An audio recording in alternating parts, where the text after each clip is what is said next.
I'm Ava, and welcome to On the Kive. I'm a business influencer here to provide guidance, strategies, and tips to help others stay motivated, productive, and focused in their professional lives. By all means, I am not a professional therapist. I am not a professional life coach. I'm simply here to share my entrepreneurial journey with you guys so you can avoid a lot of hiccups in the road that I experience.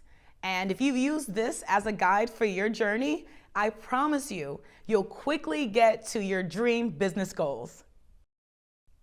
Clients who bait and switch, look out. Oh my goodness, guys, I gotta share this with you. And us women, we go through this, or I would say us with a very feminine, loving soul, such as mine. I actually ran into this experience by meeting somebody. I dated someone, and I tell you guys, I fell hard. I fell in love with this guy. Like, it was everything about him. Like, he had a Southern hospitality, Southern, gentleman vibe to him. He was a arms shootsman, if that makes sense. Did I say that right? But basically, he was good at shooting, okay? He rode a motorcycle. He didn't look like he was as skilled as I saw he was. And those are a lot of the attributes that attracted me to him while dating. But in any event, I say all this to say, when people tell you don't mix business with pleasure, and by pleasure I mean like matters of the heart, don't do it. That was my biggest mistake in this. And I think being naive, that's how exactly I bumped into this situation. So please use this as a guide. So I met this guy, we were dating, I fell hard for him. To me, it seemed like a whirlwind romance, honestly. After a couple of months of us dating, he asked me what I did, and I guess he heard, while we were kind of hanging out and vibing socially, what I did. So I was so amazed. He gave me a contract for staffing. He had an amazing event for like an artist showcase at this beautiful gallery. It had a corporate look to it, and it was so cool. It was in another state, and I was proud of myself. I was able to staff it, providing staff in an area that was local to me, and I was able to get those staff from where I was to that other state to execute. My staff came early. The girls were enthusiastic, they looked beautiful, and they were ready to work. So that's one of the things that really struck me.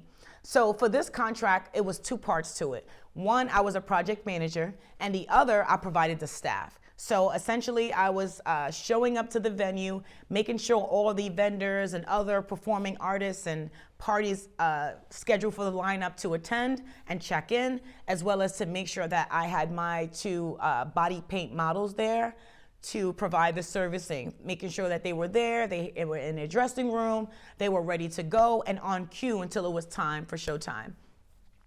In any event, the contract went off with a hitch. Everything was good. My client, only thing with him was that he surprised me at the end of the contract. He paid me half and then a couple weeks later, he did pay me after the fact. And that was cool because I'm not a stickler for money. Like, as long as, the guy knows or the client rather knows that I'm able to, do what I promised. And I like to call it, under promising and over delivering. And that's exactly what I did for him. However, after that fact, I noticed we weren't discussing doing another contract. Instead, he just kind of switched gears. And because my heart was involved with him and we were dating, I just kind of trusted his lead and took direction. But by no means did I look at him like a manager. Like, I understand I was my own individual entity as a business, and I understood he was his own entity as a business in a different industry. So I didn't feel like there was a conflict of interest or anything like that. I was just the type that I fell in love with my journey being an entrepreneur, knowing that I could make my own money and work for myself. I was high off that concept. So it wasn't about the money for me. If the train was slow for me or the train moved fast, I was content in how awesome I felt about being able to do this. So it led me to just watch and see what he would, throw my way next.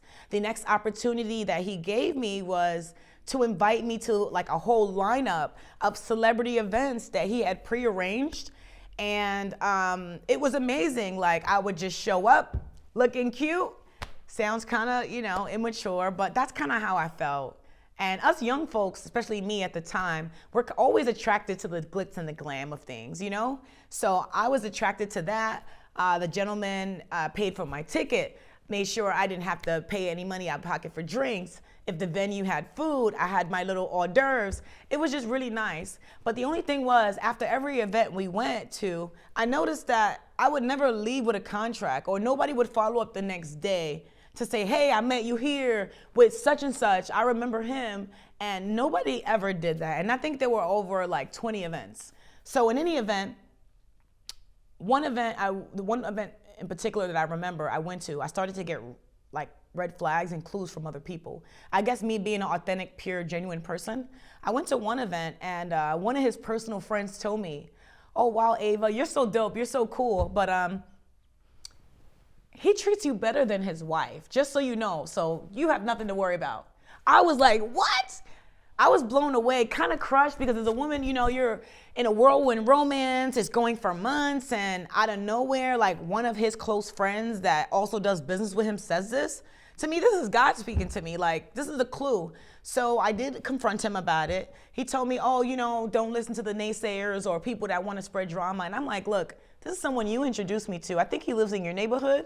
It's kind of odd he said that. So being that he denied it, I just put it on the back burner, being someone in love and trying to trust him and give him the benefit of the doubt. Instead, I continued. A few months later passes, and we went to one particular celebrity event. And no lie, like I was so embarrassed. He got wasted drunk. I was surprised that he even stood up coherent enough for us to make it out and for the event to be concluded. But when we left, we headed over to a diner. I never forget. I think it was a couple blocks from the venue. And when we were there, he also had a friend with him. His friend, I guess, also picked up a local that was nearby, a girlfriend of his, to have us all kind of meet at this diner. So while there, the guy that I'm with, can you believe, guys, like he got so wasted and he disrespected me and provided me another clue, okay? So while sitting there, I met the young lady that was with his friend's date, as we're double dating, you can say. And the young lady was like, yeah, let me get your social media handle. And my guess was like, no, you can't have her info, as, talking to the girl as if she's scum. I didn't like that. So I kind of backed away. And back then, I kind of wasn't as confident. I didn't have a voice. I didn't really vocalize how I felt in the heat of the moment in situations. So I just kind of said nothing and stood quiet. But for some reason, this situation escalates. The guy that I'm with starts to disrespect the girl. And this girl happened to be from a borough where you do not play in New York City, okay? I'm gonna let you guys guess which one that was. But out of nowhere, the girl just broke out into this masculine energy. She was just like, look, I'm gonna get my brother. He lives down the block. He's coming right now. Now I'm getting scared.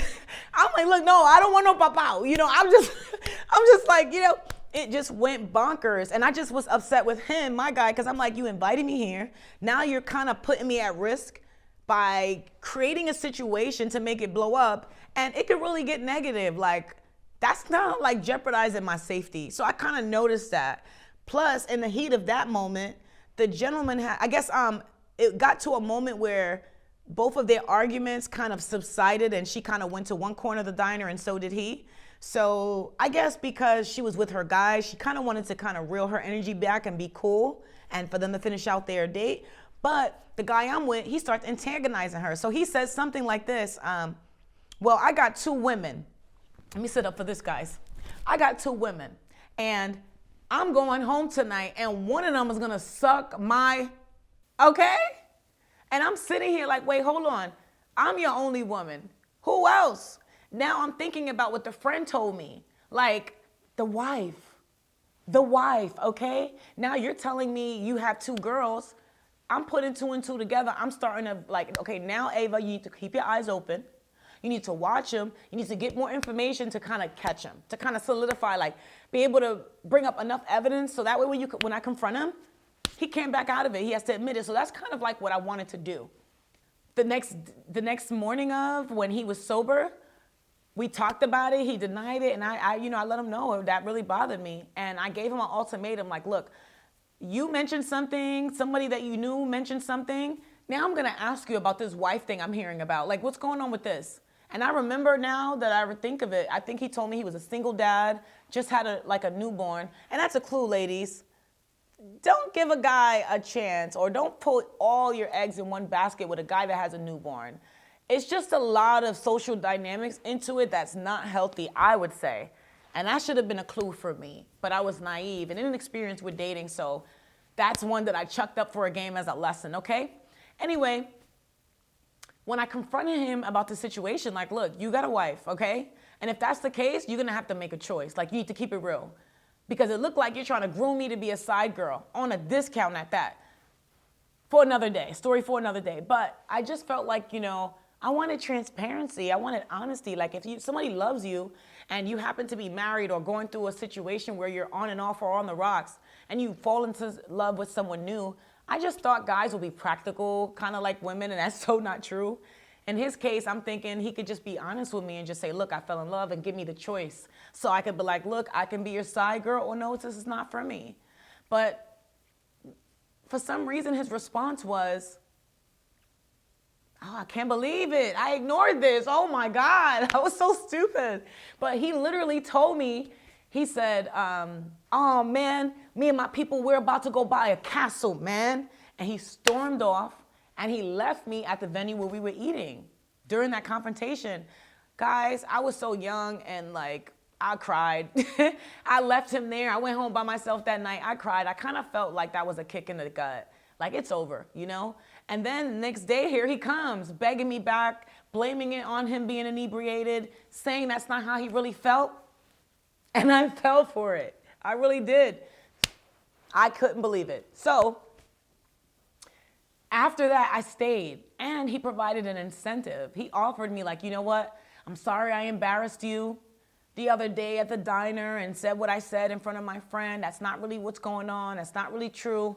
I want to treat you. How about this? How about I treat you to a trip to Cali? We'll go to this annual big corporate event that all the A-list celebrities go to. And I'm like, oh, wow, I've never, ever been to anything like that. I'm like, okay, great. This will be a great makeup. He's offering me a free trip to LA, all expenses paid, including flight, including meals. While out there, he mentioned that I could network and do my thing, and same concept as if we were home locally. He'll pay for the ticket, drinks, and all that. So I was so down. The only thing was, I was so grateful. I decided to extend myself, like, hey, if you needed anything with me, with marketing, let me know. I'll help you. So before I left, I'm like, look, do you need me to do anything for you? He told me no. He's going to, use his resources. That was fine. So I understood, like, look, I'm coming out here to network as an individual, as my own entity. And I also lined up, like, some fashion collabs because at the end of the at the time, I wanted to start tapping into beauty. And I'm like, since I'm traveling and I'm going to this A-list event, I opened the door through my social media handles to welcome any brands or individuals that want to promote through me. And I did. I think I got like 2 of them. So when we finally get to LA, everything is good. I've been to Cali before because of some previous marketing I've done in my past with tour management, but it was different coming here to Cali because this time I went there as an entrepreneur, as someone representing their individual brand. Like, that was so, so cool to me, And Hollywood, California is always nostalgic. Like, if you're doing any business there or you end up going there because of business, like, something about it makes you feel like you hit big time. You know what I mean? So I was on cloud 9. So as we're continuing in Cali, he got a great condo for us to stay at. And as planned, he had a few lineup of events for us. But the only thing was, I got dressed up and dolled up. And this was the first time he ever saw me glammed up. Like, I had weave in my hair. I was looking like a pageant winner, okay? Like, I really wanted to present myself really well as an entrepreneur compared to how he see me working hard, hair looking crazy, nails not done to make things happen. So I really put on my best dress this time. And I just felt like as soon as we went to the second event that was a part of the lineup, I just saw him watching me, kind of like, I don't know, now that I know what I know, I kind of felt like there was a little bit of envy of building, you know, like a lot of eyes were on me, and me, I'm very strategic. I'm watching the room, you know, naturally, because I like to naturally network. I don't like to be fiended out. I don't like to be pushy. I like to just sit, enjoy being a human in that moment. And honestly, that really works for networking when you're meeting strangers, you know? That worked for me. So we go to this particular venue, a really, really hot one that all the A-listers, especially the celebrities that are still current, go to. And I'm like, wow, I've never been here. So we go in, and it was weird too because he made it seem like we had tickets, but when we get to the venue, it seemed like somebody he knew had tickets and let us in through the side door. So that was a backdoor invite. So anyway, we inside. I ended up on the like garden balcony outdoor area, and I was just kind of enjoying. After a few minutes, I ended up talking to this lady, and coming to find out, she was also like on the East Coast since I live on the East Coast. So we really connected. So after she complimented me about my outfit, she was like, wow. After asking me questions and I discussed a little, you know, bit about my history in marketing, she was like, wow, it's so good to actually talk to somebody that is well put together and knows what they're talking about. A lot of people on the West Coast lie. So that was so fun. We chuckled about that. And it was just a human, natural reaction that I could enjoy. You know what I mean? It was really, really nice. So after like 15 minutes of her chatting, out of nowhere, she was like, oh my God, you need to meet my husband. Coming to find out, guys, her husband was my dream client. Like, what? You cannot. Like, I was on cloud nine, so I had to be cool. Like, okay. She decided she wanted me to meet him. So she said, look, I need you to meet my husband. Like, you're awesome. As we're working our way out, I'm going to come find you, and I'm going to tap you so we can grab a photo, and then we'll speak to you soon. So I said, okay. I just stood in the garden area and hung out. After a few minutes, I came inside to my guy / my guests just to kind of like meet with him and see how they were working their way out of this venue. Because to me, I got my dream client and I am good. I don't need to look at nobody else. And that's also another thing, guys. Always keep working. Always keep hunting. Don't just get one client and settle. Always scan the floor in the venue. Get more than one contact. So that way when you leave, you have more chances to have contract flow, money flow, cash flow, okay? So, no lie, I walk up to my guy. I mentioned a little overview that I ran into someone without giving him the details. So, literally, as I'm talking to him, maybe this is like a few minutes go by from me leaving the garden to me coming inside and finding him. As I'm standing there talking to him, I feel somebody tap me on my shoulder.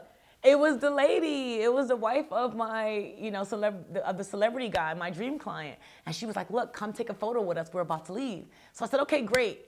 Can you believe, guys? Like my phone was on like maybe 3%. I didn't even realize. So I follow her as I'm walking, trailing behind her to go and get. So I guess she was walking me over to her husband where he was standing so we can all three take a photo. And as I was walking over, we got into position. I see the guy I'm with. I hand him my phone so he could grab a photo. Do you know, this guy fumbled the phone like it was a football? He fumbled the phone, okay? When I mean fumbled the phone, he was like, I've never seen that. Where they do that at, right? All he had to do was hold, aim, and press, right? But he flipped it enough to the point where it went dead. I guess he saw that really quick. I don't know. He was a quick negative person. But phone magically doesn't work. It's dead. Me and her and my dream client are standing there. Our cheeks are hurting. Like, hurry up and take this photo. But at this point, we're standing too long. They got to go. So I'm like, oh, my God, I really would have loved to have that photo. So that way when I, you know, reach out to them in a couple weeks or soon, I could remind them of this moment visually. Pictures can be really powerful, guys, you know? So no lie, like I look at her, I think she noticed what happened and she was like, look, girl, don't worry. I introduced you to him, you're in. And I was like, oh, God, no problem. Boom. As I finished that situation, I literally was like, I felt like I was walking the walk of shame. Like in that moment, I knew that was so wrong. Like, I just felt like he was cock blocking, guys. Like the Generation Z, they use that term a lot. Pardon me, guys. But I really felt like he was cock blocking. Like he didn't want me to have that photo. It was bonkers to me because I'm like, that ain't got nothing to do with your entity and what you're doing. And there's tons of times I went to events with him before, and I've actually let him borrow my charging power bank so he can have juice. Or I'm taking photos for him and I'm airdropping them to him so that way he can have for his photogenical whatever. And I just felt like, man, how are you my guy? And you meddling into my stuff. It just was like another layer of the disrespect. So we continue. I go to him and I was kind of expressing to him my feelings like, yo, why would you do that? Like, why would you, like, that was important to me. You know, how many times you ask me to do stuff and I don't even question. I just, you know, I take the phone, I get it done. Why do that to me? So he was like, oh, don't worry about it. Everything good. Guess what? We just got invited to this major we just got invited to this major cable network VIP party in Hollywood Hills. So, like, don't even worry. You're good. And guess what? Your dream client is going to be there. So literally that took away all like the frustration, sadness, anguish that I had in one. And I was like, you know what, that's okay. I wasn't able to get a photo today. I'm gonna get a photo tomorrow, right? No, that's not what happened, guys. But I'm about to tell you, it really changed me. It really did. So keep your eyes open. So once we got back to the condo, I had like a one-on-one with him late night. Like, you know, ladies, when you're mad with your partner, when you come home, you're gonna have a little one-on-one. You wanna have a little talk and recap about how you felt and why things went the way they went. And I kind of gave him a piece of my mind. We went to bed, and when I woke up to an empty condo. Empty condo, nobody was there. Me being naive, like, I didn't call him down. I'm like, okay, we're gonna go to this party. I already got the event details and the location, so I'm good. I'm just gonna go relax by the pool and enjoy the rooftop, and I'm just gonna enjoy. And then when I feel like it, I'm just gonna hop in an Uber and go on over there when I'm ready. Sometimes when you make plans, God erases it, and that's not what happened. I go on the rooftop. It happened to be like a chilly day. I'm talking like 60 degrees in Cali. No lie, I go up there after 3 minutes. I'm like, oh, let's abort mission. It's too cold for a pool day. I go back down to the condo, guys. I was locked out. I was locked out of the condo. Like literally I had like a nice, decent, short pajama set with my slippers. So like I'm in this beautiful property. I'm in the foyer lobby, but the AC's blowing, you know? So I'm like, okay, let me give this guy a call. Now I really got to interrupt him. So I gave him a call and I'm like, hey, you know, what should I do? Because I'm locked out. I know that this condo requires a key card for access. Like, you know, is there somebody you can call on the property to give it to me? Or can you come, you know, really quick and just, you know, let me in and go back to what you're doing and I can just meet you guys there? He was like, yeah, sure. I'm about to come right now. I would say 3 hours go by. So, you know, my frustration is building. Plus, I'm in this AC, in this beautiful condo lobby, and I'm freezing, guys. Like, it was so not healthy. So I called him back, and at this point, my energy is getting a little bit more angry. Like, I'm a little bit more, you know, and I was letting him know, like, I thought you were coming. Like, what's going on? Oh, don't worry, I'm coming. And then he's like, yeah, we're at that, you know, celebrity party. And I'm like, celebrity party? That's the one I'm supposed to go to. Like, oh my God. So I'm like, he's like, oh, don't worry. Remember that dream client you saw last night? I'm like, oh yeah, that guy. I'm like, what happened? He said, yeah, he asked for you. So I'm like, oh my goodness, what'd you say? He said, I told him you was asleep. Oh my God. Ladies, gentlemen, my LGBTQAI community, that right there broke me. Like, I still feel it right now. Excuse me, guys. Because I won after that, baby. I'm back, guys. So, no lie, this guy here, once he told me that he told my dream client that asked for me at this event that he snuck out and went to and left me hanging, he got the nerve to tell him that I was sleeping. Like, that's when I lost it, guys, because I was just like, why would you do that? Why would you make me look like I'm some young person that's not serious about being an entrepreneur? Like, it just made me look unprofessional, everything. And I just thought to myself, like, how can you be my guy? How can you be feeling me, love me like I love you? And you do that. Like, if I was around and someone asked for him, he could have been doing number 2, guys. He could have been asleep. Okay, whatever. I would have told them, like, look, he's with another client. I would have finessed it. I would have never, ever said, he was asleep. It made me look inadequate. I can't explain it, but that's not only it. I decided right then at that moment, like, wow, this guy has means, credit cards, all this stuff. I didn't even have credit cards at the time. I didn't have a savings account. I didn't have anything. I just had my mouth to speak and pitch and sell my services, and I had my hands to work. And I was willing to work alongside people that had, so I could go and get, honestly. That hurt my soul, you know? It changed me a lot. So at this point, I decided to start making my exit plan. Like, I need to dissociate from him. How can he have money and be doing well in his company and have his own celebrity contacts and all this stuff? And I felt like he was using me to get new clients, you know, and like circumventing them so I wouldn't win. Something about this picture was just so wrong. There were so many like questions that needed to be answered. There was a lot of gaps in it that made me feel lost. So one thing that I did know was to stay away. So before we left to Cali, on top of that, because it was so much things going on, no lie, guys, another dynamic, like I got another clue right before we left and head back to the East Coast. Because of everything going on, you know how with your partner, yes, at some point you guys are gonna have romance. I guess near the end, me being naive and all the stuff that I went through, a part of me was about to get to the romance part with him before we left. And guess what, guys? On his body part, I found a long blonde hair on him. Woo! Talk about a brother ain't doing right, huh? So that right there, no lie, was his wife's hair. It was his wife's hair. And when I asked him about it, like, you know, what's this? And thank God I didn't get a chance to touch him yet. Thank God, God is good. Thank you, God. I love you so much. But I asked him, what is this? He got the nerve to say it was the dog hair.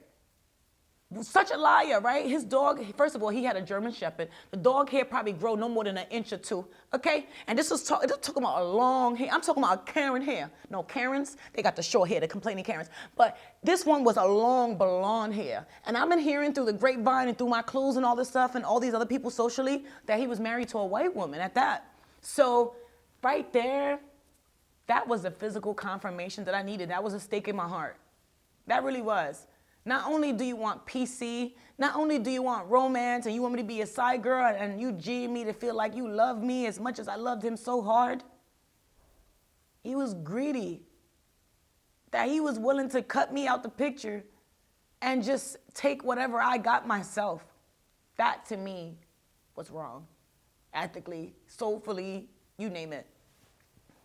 So now it's time for us to leave the West Coast.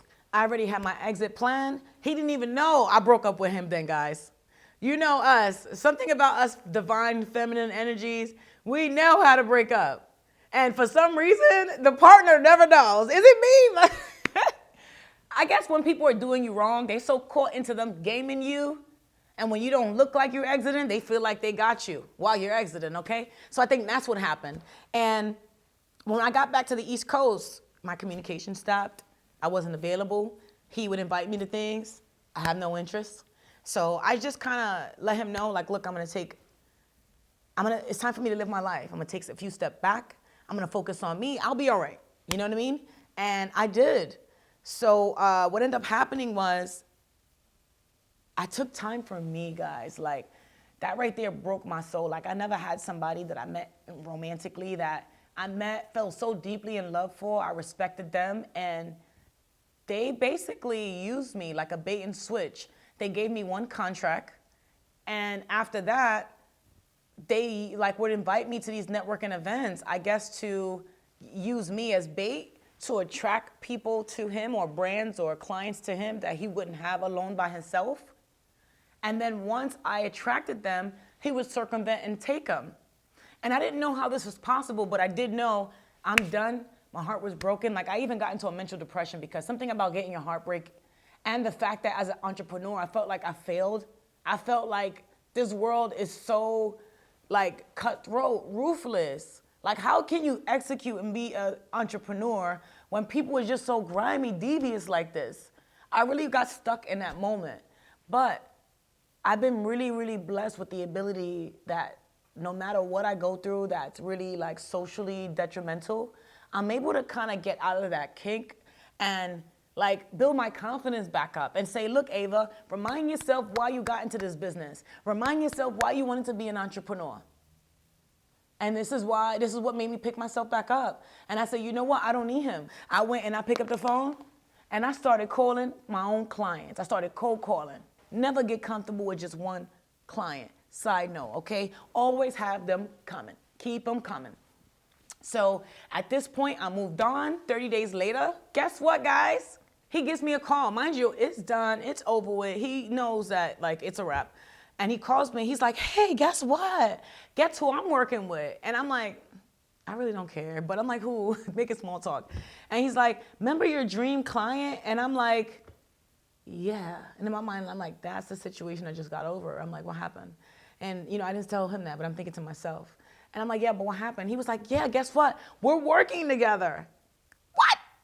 They're working together, okay? So he stole my client. And he told me. And he rubbed it in my face. And he was like, look, but don't worry. Everything is good. I got a job for you too, so don't worry.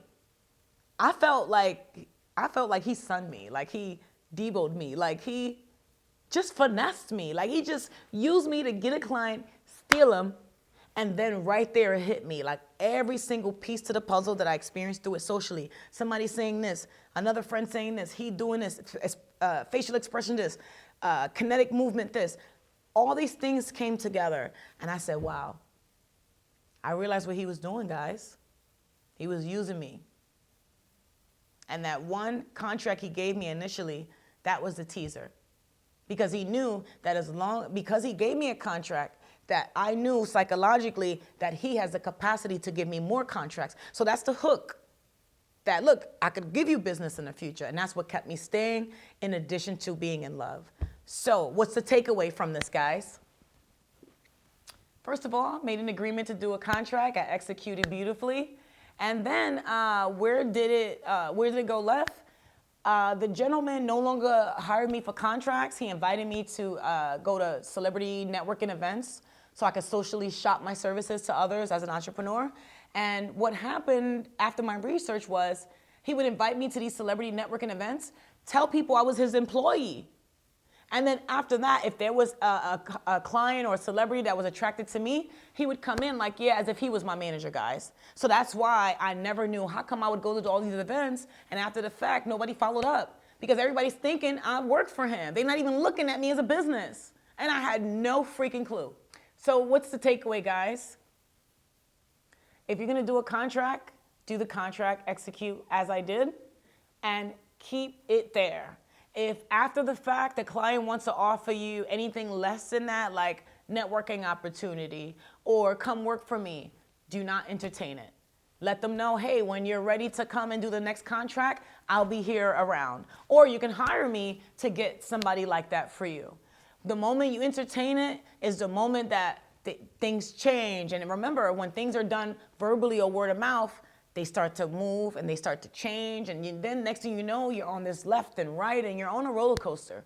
So also keep in mind, when you're networking, you're freelancing in like this wild, wild west kind of social thing. So you're at your own risk. So if you're gonna go with somebody that's trusted, where you know your energy, you can go there and be you, and you can promote yourself as an entrepreneur. Be sure that whoever invites you or whoever you're gonna go with is not circumventing socially to make it seem like you're an employee. You wanna go, you wanna be professional, you wanna be able to shop your services as an entrepreneur, and you wanna stay there. So I am praying, guys, that you use my experience as a guide to look out for a lot of signs socially. Because a lot of times, guys, we start into a business relationship and then people start to make these social detours, and because we've actually experienced the valid business before, we trust them enough to go through these crazy social detours that takes us not even nowhere near to a next contract. Be sure, guys, stay sharp, stay on point, and keep your eyes open. And most important, be on the Kive.